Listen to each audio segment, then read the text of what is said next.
Hey YouTube, so I had to replace my pylon techs and I got South Africa lithium batteries or LBSA instead.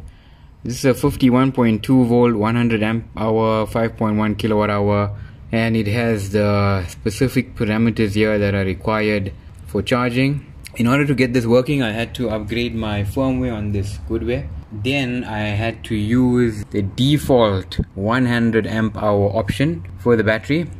Only then was I able to connect this Ethernet cable to the via the CAN interface. What I like about this battery is it's just one individual unit. It's not two like the pylon techs, and it sits nicely on this shelf that we have for it. And also it has this nifty LCD panel here.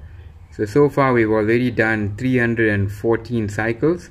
It gives you the cell voltage, temperature, as well though any warnings. There's 0 warnings, which is good.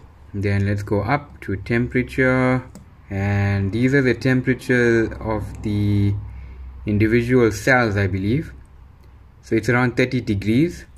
Bear in mind that this is in a garage, and I did install a ceiling here just to keep things cool, and I also leave the windows open. The cooler the battery is, the better for it. The cell voltage, these are the cell voltages.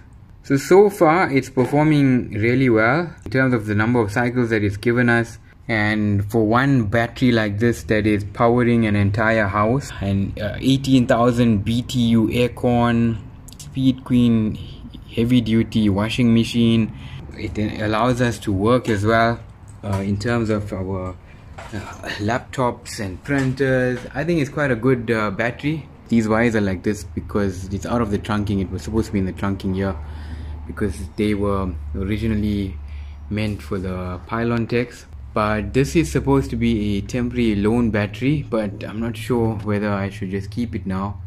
So in order to avoid buying another battery, I'm just using this one for now, a single one. For stage 6 load shedding, I need to use it until 80% state of charge when I'm on the grid.